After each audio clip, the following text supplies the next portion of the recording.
Hello and welcome to the Skycast, Fantasy Football Scouts Sky Fantasy Football version of the regular Scoutcast. Game week 47 is still going on and doesn't finish until Thursday. Then game week 48 starts up on Saturday. My name is Joe and today I'm joined by Luke to look at our teams and the best use of transfers and captains for game week 48. Welcome Luke, how are you? I'm okay, Joe. I'm all right. I was doing much better until Southampton played. I'll tell you that. Danny Ings has been an absolute killer for I think both me and you, Yeah. sadly. And to top it off, I actually had Danny Ings in at least in my main team, and I Yeah. removed him for Jimenez. So obviously, I have to count the Jimenez points I got in between, Yeah. which has been pretty good. But as a one-off, that was devastating, I would suggest. And if you depending on what side you fell of that, I think that could be quite season-defining at this point. At least it feels like it. Yeah, Um, definitely. Hurt both of us for differing reasons, but we'll come to that shortly. Well, let's have a look at your teams. So I'm going to put both your teams up together actually, because um, let's have a look at the pitch here. So just for the benefit of those listening on the podcast, you've got two teams here. One's got Calvert-Lewin in, and one's got Salah in. Which would you say is your main one, or neither main at the moment?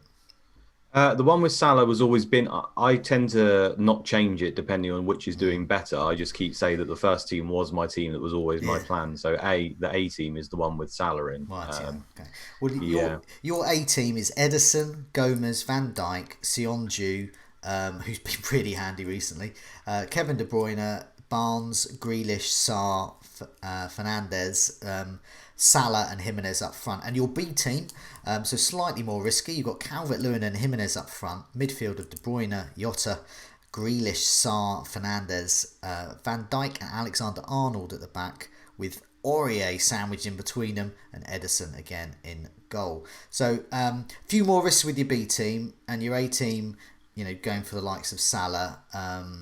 But one thing I've noticed about those teams, particularly your A team, is the mid, and I have the same issue with my team. The midfield has suddenly looked very tired. yes. I came into this looking at your midfield a few weeks ago and my midfield and thought, yeah, well, this is it. There we go. Grealish, Sarr, Barnes. We got loads of captaincy covered here, lots of value. And now I'm looking at that type of midfield and I'm going, God, I want to get rid of a lot of them. Yeah. What's your thinking about your teams at the moment? Yeah, it's quite. I think that's quite unfortunate because going into the break, we had. I think that was pretty good. I mean, the likes of Harvey Barnes was looking very very good. Grealish was obviously looking pretty much essential, just because of not only being the star, but they had quite a good run of games, etc. And then Sarr himself was incredible form for Watford. And looked a really, really good enabler, to be honest with you. And I kind of blame him for the majority because obviously he's the reason I didn't have Danny Ings because I feel like I can cover that game with Sarr. We don't have the transfers to be Yeah. messing around, so I'm thinking, well, if you take Ings out, I've still got cover for that day, and I can get one of these great forwards that's doing very, very well in the other game. So it's very tired. The problem is I've only got 3 swaps, Joe, for both Yeah. teams, so it's very, very hard to work out what to do with them here, and I think a lot of people in that position. I mean, if it was up to me, obviously, I would just free hit that entire midfield pretty much. I mean, Fernandez and De Bruyne would probably stay, Yeah. but the rest of them, I would look to ship out. I don't think it's too wise to just go straight into it now, however, because for me particularly, I think the Liverpool and Man City game, which is coming up, I mean, there's lots of theories floating around. No one knows at the end of the day what they'll do. But I would suggest that we don't really know how these two teams are going to play after that game. I think this game, they might be more close to full strength. I mean, that's just a wild pun. But after that game, we might get a better idea of what Liverpool and Man City are going to do. And, I've got, for example, 3 Liverpool in one team and maybe 2 or 3 Man City in that team as well. So there's a lot of coverage from both those teams, which ordinarily would be good. But then if they start to rotate those guys quite a lot or do strange things, suddenly I want to use those swaps on maybe those players. And even though the other guys like Grealish and Sarr are maybe only getting 2 points each week, suddenly that's 2 points Yeah. more than what I would be getting from the other Yeah. people. So as much as I really want to change it now, I feel like I should wait at least until I've seen what Liverpool and Man City are going to do before I steam into it. However, if you're obviously in a position to have where you've got 10 or 12 transfers, I think, or even Yeah. I'd say somewhere between sort of around 7 or 8, then you probably want to start making some moves in midfield, I would suggest, if you're sitting with a similar team. Yeah, definitely. And I also think we know some of the fixtures that are coming out in terms of the TV days, the single match days, but we don't know the final few. Yes. So for indeed. me, what remaining transfers I've got left, I kind of want to wait a lot. I have got some in mind for my meager amount of transfers. I think I've got 5 left at the moment, but I definitely want to keep 2 or 3 back for that time. So in case there's a single match day, and as we've seen, one of my teams has Pope in, and the other one doesn't. So the B team with Pope in, boom, 22 points last night. Fantastic. Yeah, mad, isn't it? And that's the kind of thing. And I didn't want to use one of my transfers on that, so in my A team, and so I kind of want to keep those in mind, really, and especially and that actually, I just want to jump in there. That actually shows it. I mean, I missed that game. A lot of people identified that as a missed game, and as always, I mean, we could have easily got away with that. It could have been 1-1, and you could have missed it. That's fine. As ever, though, you need to be in it to win it, and just having that player to cover and do that gives you that massive 22 points that no one else has got. I mean, he's probably quite low owned. I imagine it's very, very low owned, and honestly, it's that fear factor that why people make those transfers to cover these guys, and 70% of the time it won't work, and you'll be quite disappointed you've made the move. Yeah. But it's just covering it for the situations like that. I mean, you go Ings and Pope over these two days, and you're on 30-40 points that a lot of people won't have. So with you, I mean, lots of people will be in this situation, got a very small amount of transfers left.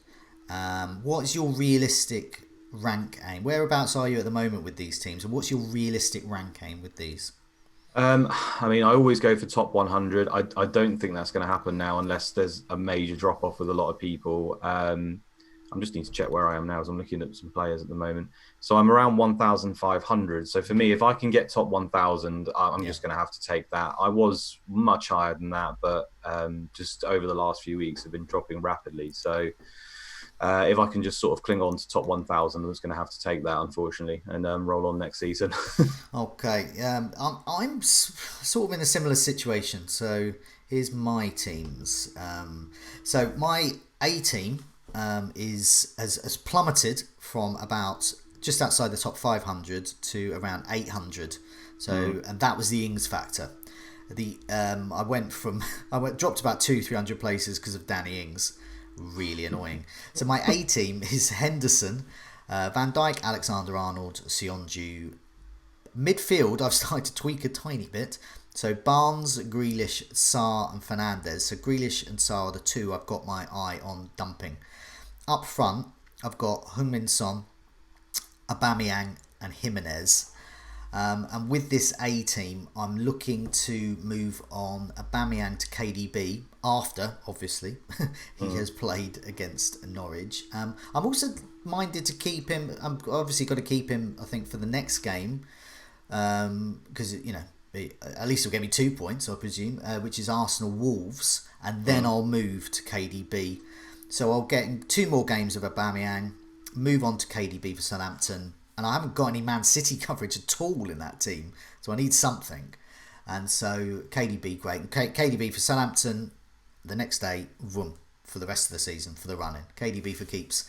And I need that to make sure I don't fall back any further, because if KDB hauls and it's a day when he's the obvious captain choice, well, that's the end there. That's it. That's it for me. So that's I think with him as well. I mean, we already knew he was the best midfielder in the game. Now that we've seen that he's almost definitely on penalties, and he's taken the last 2 or 3. He just added another string to his bow where you can't afford to go without. I think at the end of the day, if he doesn't play in the game, then we're all in the same position. So I think you just have to have that guy. So that in this A team of mine, this is the one I want to try. I think top 500 is what I would like. To be honest, at this stage of the season, to stay in the top 1,000 will do me. If I'm outside the top 1,000, I wouldn't be very happy. Yeah, it's really strange because I think usually in this time in Sky, we've talked about it a lot. You've got that situation where many of the people above us will have used all their transfers or will be in a worse transfer position, and generally you will climb almost no matter what you do, as long as you've played it well in terms of your transfers. So I'm still quite hopeful we can. It's just that obviously it's hard to judge when you've had all the players that are active and had those swaps. will have obviously used them on the likes of Pope and Ings. So over these two, it's hard to judge at this point. So I'm still quite hopeful. Yeah. The other factor in that is a lot of people who had a lot of swaps and maybe had dropped off and not been playing much will have then, when football's restarted, come back on and maybe had a quick go at their teams and sort of tried to rectify it. Will have used, they may have, like some of my friends, for example, who don't play that seriously, may have 20 swaps, etc. So there's no reason why they wouldn't have had Ings, Pope, the like. They could have then suddenly had a really high score or really good this week, but then they might drop off again as well, if you see what I mean, because they suddenly start losing the interest of doing the captain every single day. So I'm still fairly hopeful we can climb a lot, and I think you can make it.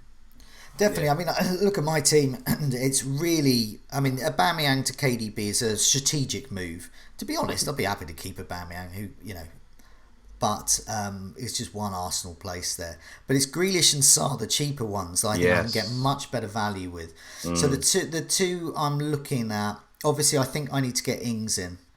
And I need to get Ings in for the final few fixtures. But also he's going for the golden boot. So there's going to be shot tier, hopefully. There's going to be man of the matches. There's going to be goals. And if he scores against, say, Man City, that's going to help him with a man of the match, that type of thing. So I'm looking... I would have thought on that note, by the way, that he might end up getting penalties. It's not like he's a bad striker of the ball. I know Ward-Prowse normally takes them, but you would have thought... I've seen it before with Chelsea, and we have way back when Drogba wasn't on penalties. Lampard was, obviously, with Chelsea. Drogba going for the golden boot. What did Lampard do? Handed the ball to Drogba. Drogba scored the penalty. And that was the final match. I can see that happening, as you said. Definitely, especially if Southampton are 2-0 up or something like that. I mean, there's no reason to use Ward-Prowse for it. Yeah, Southampton are... That's what they're going for, really. They're going for their star striker to get the golden boot. That's a major achievement for that club. If I was them, I'd try and just pretend he's injured for the rest of the season so no one buys him for the next season. Just don't look at him. Don't look at those goals. Yeah, exactly. So Ings, 2 man of the matches so far this month. Okay. Yeah. He's in for me for Grealish. I have enough money in the bank once I get Aubameyang to KDB. I have enough money to do... It's just one of those no-brainer moves. I'm going to get Ings in ahead of Everton away. That's Ings time for me for the duration. Sarr replacement. I have 8.4 and I can go midfield or defender. So that's going to depend on remaining fixtures, and that is going to depend on when we find out what the fixtures are. So I think I've got a few names to throw in the hat there, but obviously, like you say, it's better to wait for fixtures probably. But I've got a few names there, I think. Ward-Prowse would be a possibility, even though I've just I like him. I like Armstrong as well. I know he didn't play because a little bit of it, but he is very, very good for Sky. I think most shots on target in June with 6.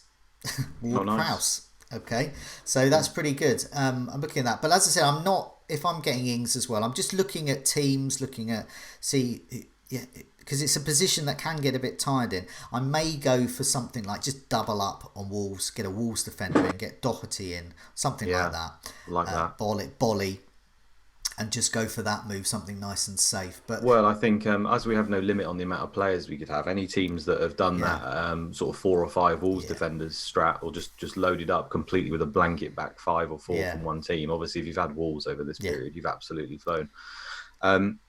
I was just going to ask you a question, actually. I don't know the answer to this. I assume it's no, but then maybe it is. Normally, the final day of the season, we have every team playing at exactly the same time. Is that going to be the case this season? I haven't even looked into it. It is. And so that is... I definitely would like 1 or 2 transfers. That's what I was going to say. From my experience before in the past, there's a temptation to use the swaps, but come the final day, I mean, the lineups are usually a little bit crazy anyway, but in this situation, with leagues potentially won, relegation potentially done, then the coronavirus, etc., I think that there could be some nasty surprises on that day. And if you're sat with 1 or 2, you can, and you suddenly look at your team and you've got 3 players when you needed to, especially if you're in like the top 10 in the world or something, and you look at your team and think, oh God, I've only got 3 players now. You're going to need 1 or 2 swaps, I think, just to at least get a captain, do you know what I mean? Like the best captain on that day, potentially. I mean, just on that point, while you're there, I'm just gonna pull up the fixtures. So Game Week 38. Just looking in terms of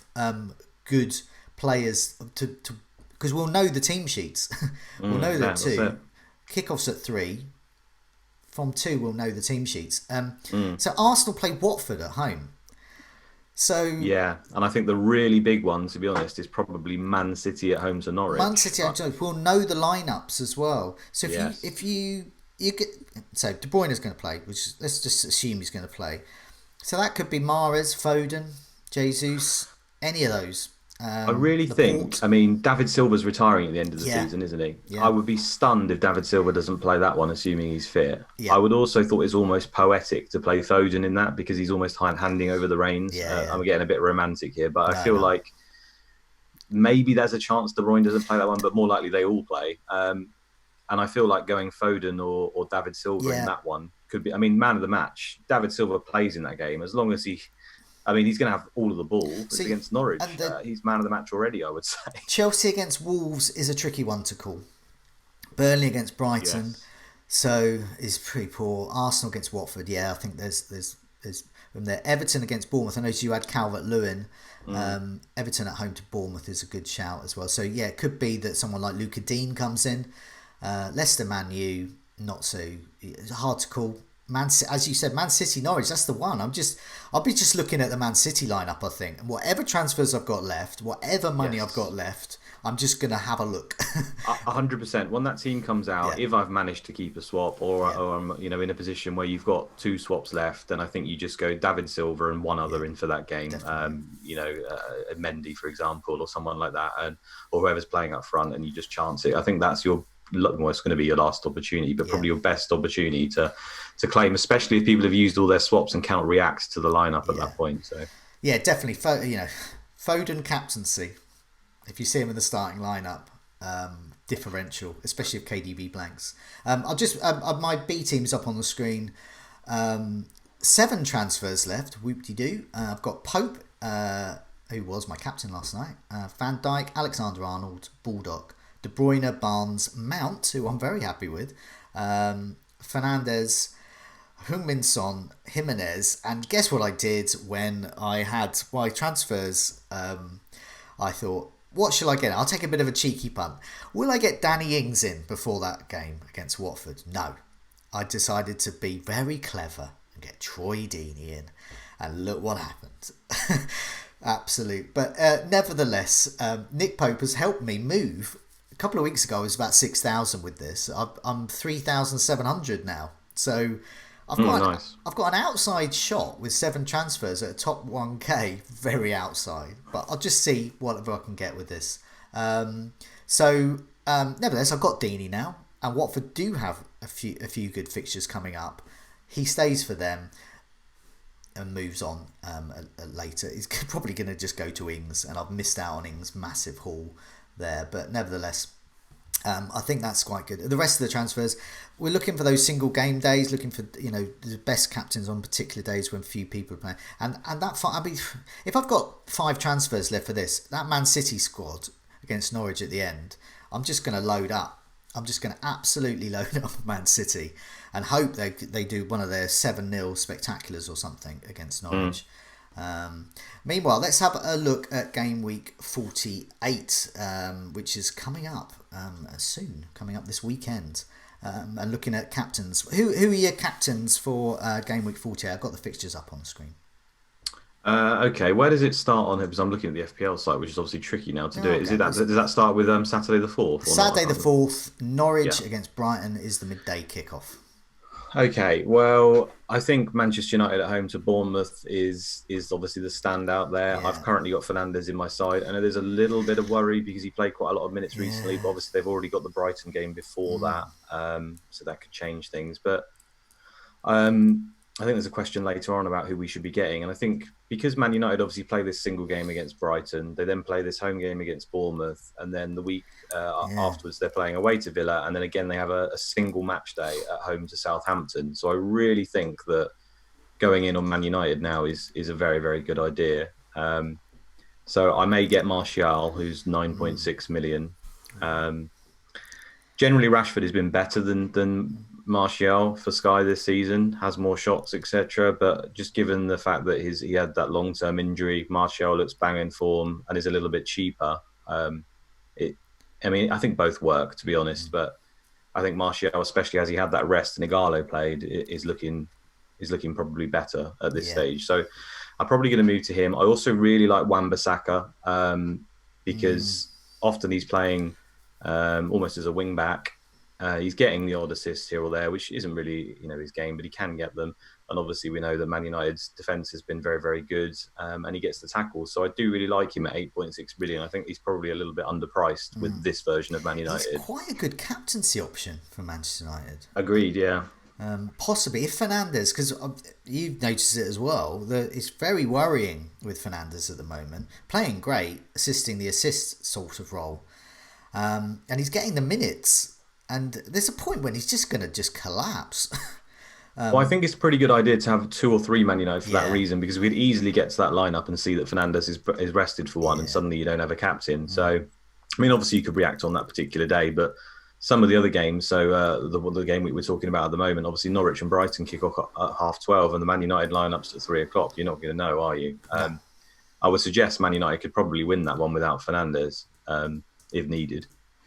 Yeah, that's quite brave actually, because he's completely transformed our team. But that is the problem with having good fixtures.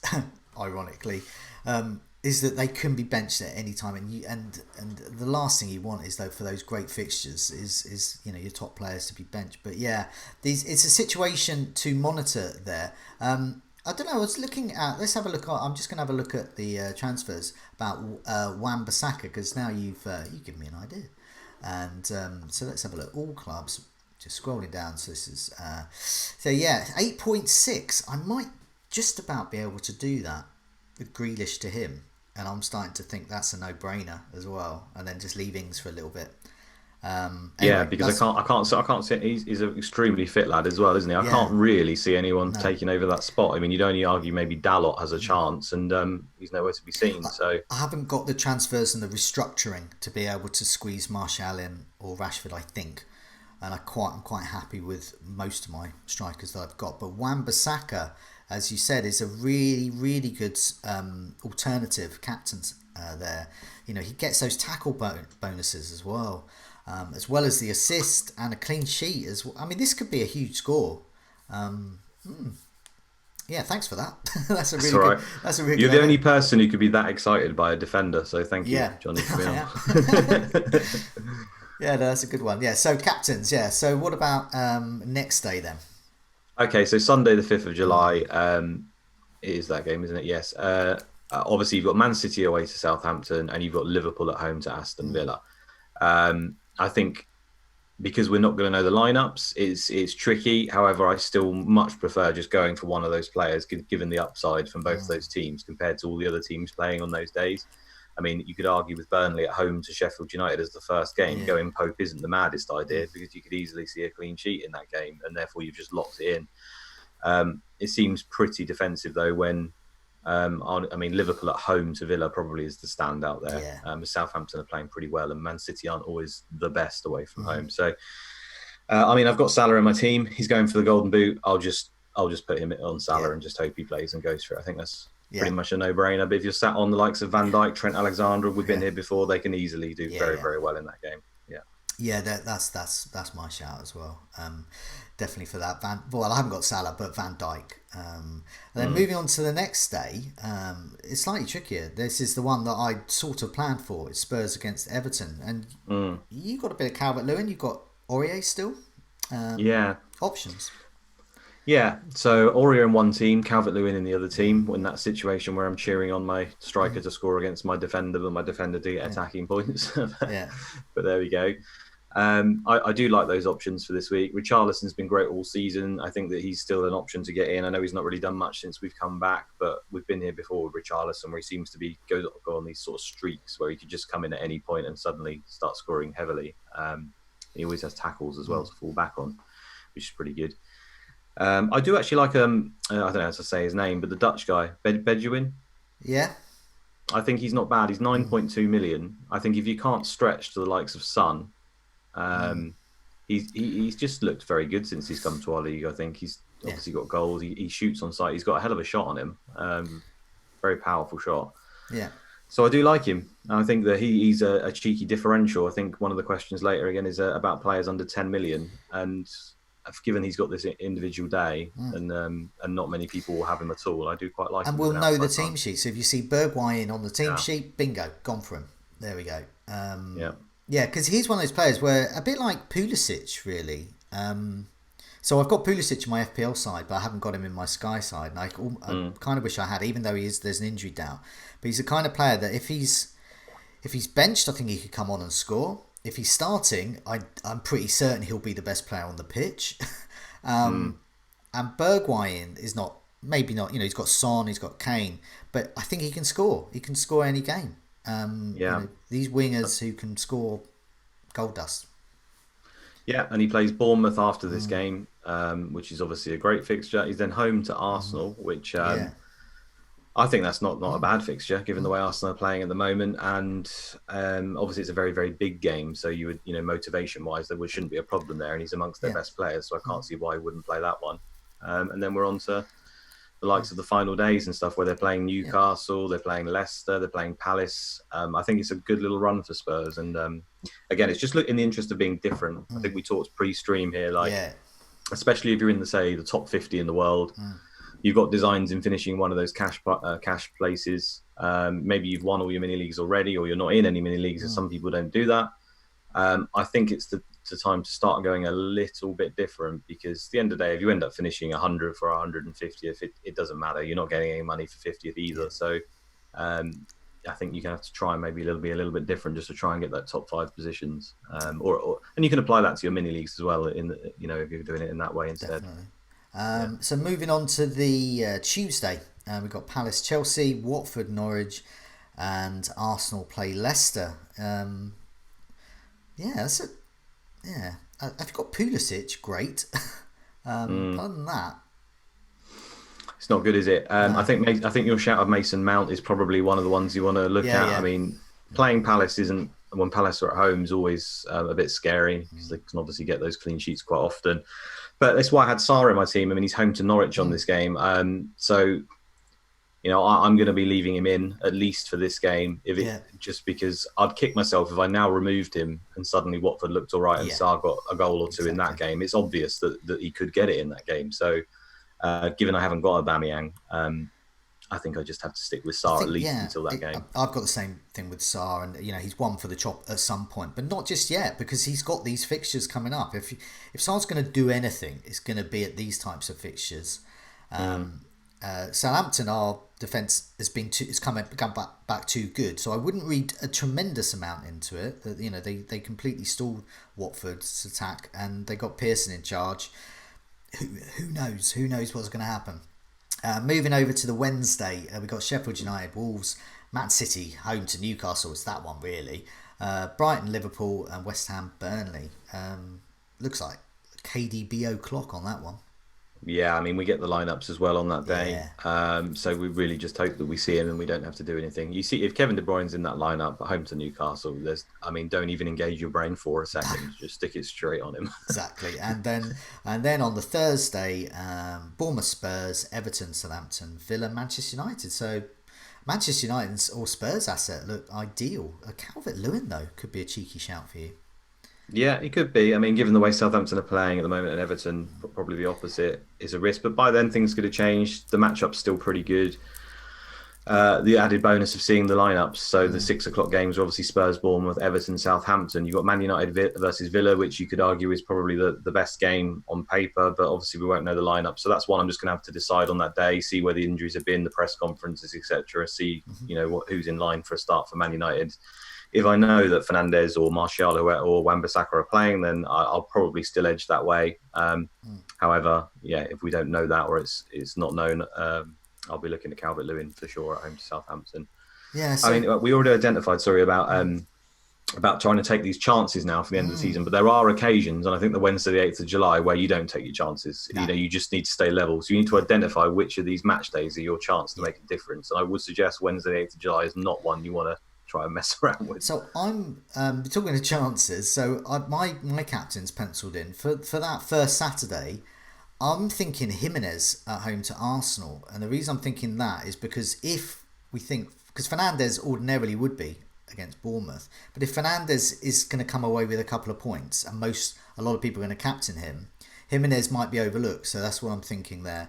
Yeah. Van Dijk against Villa, that's for me a no-brainer. I have no Salah. KDB against Southampton's possible, but if Van Dijk against Villa, I mean, that's just going to happen. Son against Everton for that single game day, and then I'm looking at Sionju or Barnes against Arsenal.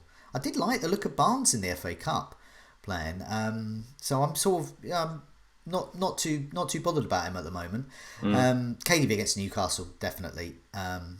Once again, Van Dijk against Brighton is a sort of a backup captaincy there, and I'm going to end on Son against Bournemouth. But if I brought Ings in, Ings against Everton, Ings away, going for the Golden Boot. Everton's defence I quite like the look of at the moment, and they are keeping clean sheets. So I think realistically for that one, it has to be Son. But in my B team, the one I've got Deeney in, that Tuesday, I'm going to go for Deeney against Norwich. Deeney at home to Norwich, surely. And that's the differential captain that I'm hoping for on that day. But it's a B team. We've had some questions. Let's have a look through them. So here's one this is slightly retrospective because this is about this current game week. So Mark Dorney is thinking about getting in either Aubameyang or Nketiah for the Norwich game that's taking place. So chances are most people might be watching this after that Arsenal-Norwich game. But if someone is minded to do that, he's got 7 transfers left. Is it worth doing long term in Sky? Because I'm not sure you're really going to want an Arsenal player until the final game week of the season. So, is it worth doing? But if you've got, say, 7 transfers or so, what would be your sort of plan on that? Well, I'm in a few Sky groups with some very, very good players, and quite a few of them are saying that they're actually going to be taking Jimenez out for an Arsenal option. So. I think Jimenez to Aubameyang can work. I mean, a lot is coming down to this one game day. It's looking great on paper, isn't it? At the end, I think Aubameyang got rested, didn't he? So you would have thought if there's ever a time for him to score. I mean, how many times has Aubameyang gone in his career where he doesn't score for sort of 3 games in a row? It's not that often. He's close to a goal a game ratio player, isn't he? So just on that basis alone, against the worst defence in the league, I can see that, it's similar to the Pope situation or the Ings situation. If he gets a brace or a hat trick in that game, suddenly it was worth it, especially as captain. So I do kind of like it. I do see your point though about do you want it further, but then if you look at the next game, it is actually Wolves versus Arsenal. So I don't think Jimenez or Aubameyang in that one. I don't think it's much of a muchness there for me really. Probably Jimenez slightly better, but I don't think that's too much of an issue. And then moving on, you've obviously got that Tuesday, 7th of July, where Arsenal are at home to Leicester on the day where there's not that many options. So people won't have Sarr for that or Deeney maybe for the Norwich, and they might not have any Chelsea options. So I do see it for that reason. You can always then move back to Jimenez if you want on the Wednesday, the 8th of July for the Sheffield United game. So I do kind of like that, I'll be honest, just on the off chance you're covering that Norwich game. I think I've got too few transfers remaining to be able to kind of... I wish I had more because I would look at doing that type of thing and keep Aubameyang or move Aubameyang. But for me, I'm KDB-less, so that's just the choice I'm going to make there. I'm going to go for shield rather than sword on that one. Ben C asks, should I save my 6 remaining transfers for the to be confirmed fixtures and possible injuries? I'm sure there are going to... That's something we haven't talked about, injuries. We are going to get a lot of them because we're already starting to see them. I'm having to restrain myself getting rid of Sarr. I think this sums up playing Sky. Patience. You have to be. Yes. And with Sarr, it might not work out, but he's got the good fixtures, and you've only got a few transfers. The biggest skill in this game, without doubt, I don't think anyone will tell you any different, is when to use a transfer and when not to use a transfer. Obviously, coupled with the captain's armband, can change things with that. Yeah. And with 6, I mean, I would be suggesting to just continue to keep to the plan really of roughly 1 a week, which he seems to be able to. That will sort of tidy him over nicely.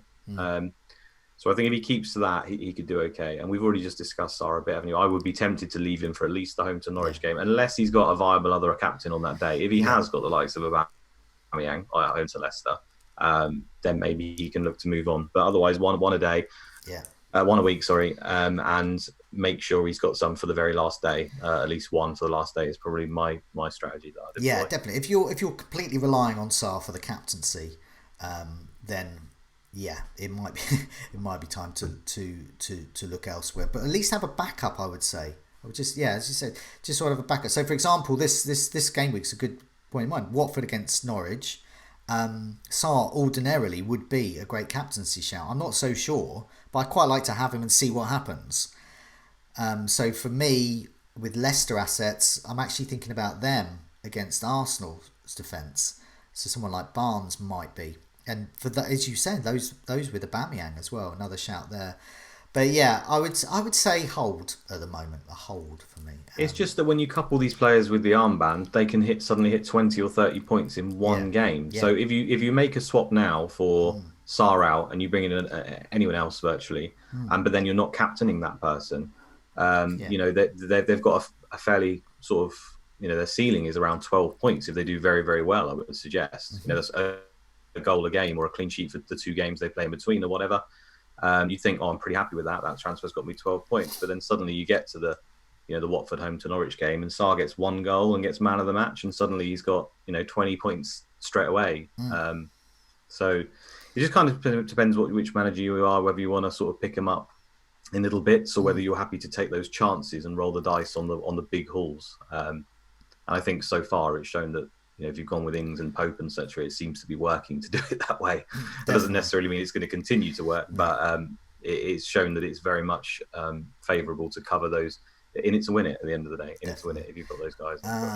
Hornet asks, are you looking at Spurs assets for Thursday, this coming Thursday, but also just in general for the remainder of the season and beyond? So I'm a Son man, you're an Aurier man.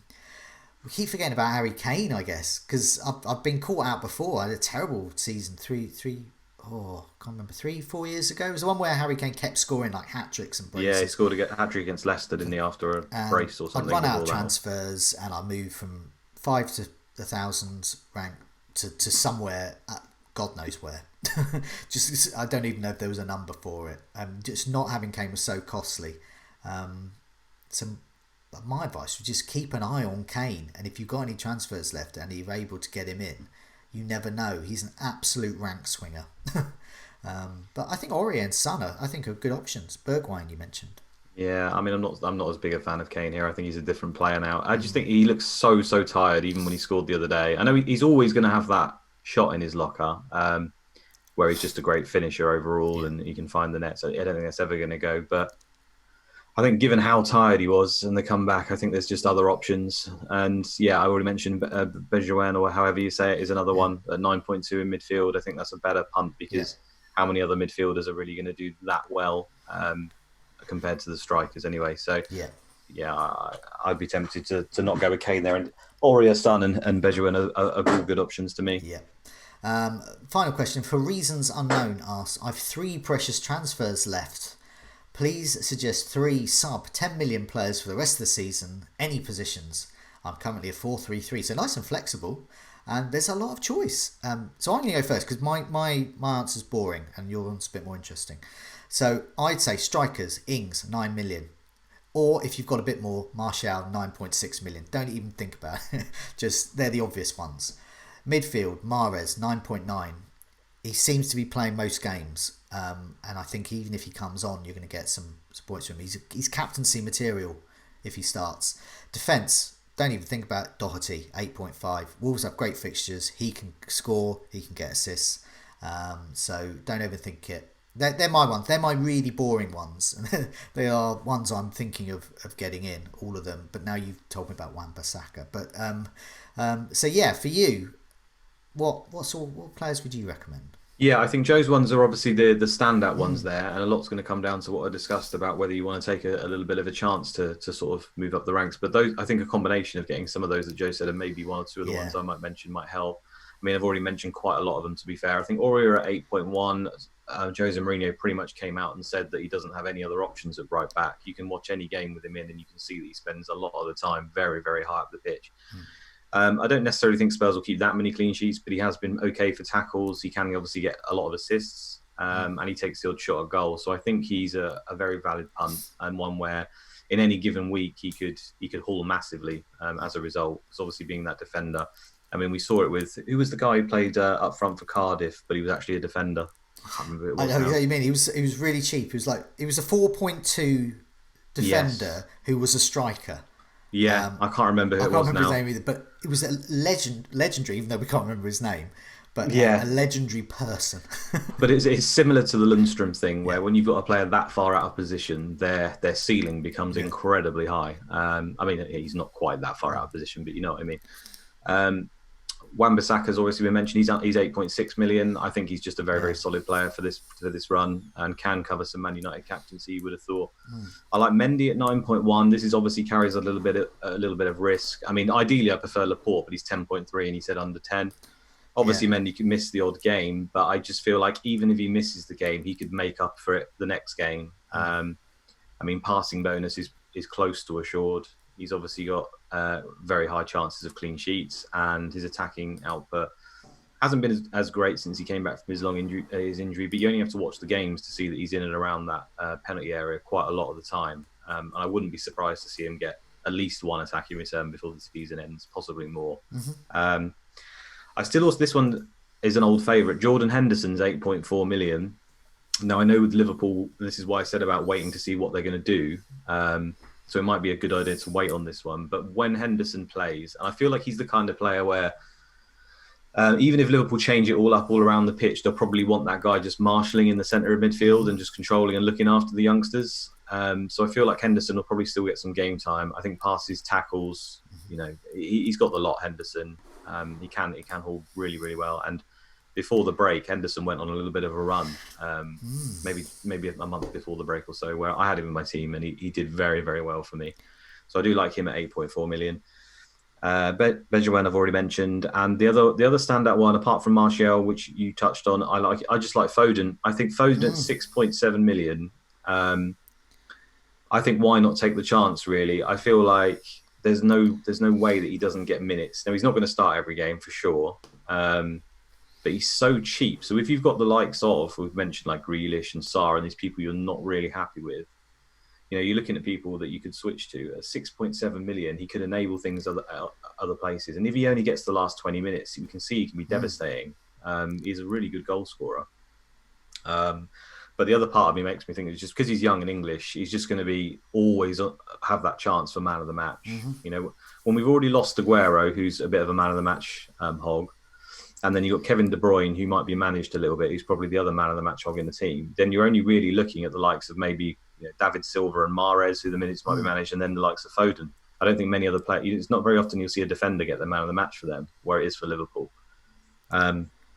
So yeah, Foden I think is just worth a go at 6.7 million. I wouldn't be advising to get him if you're number one in the world, but if you're a little bit lower down, I think we've already touched on him for the last game of the season. I think he could be gold. I think that's a great point, and we've already said for the last game of the season, if we see him in the starting lineup, I really want a transfer left for that.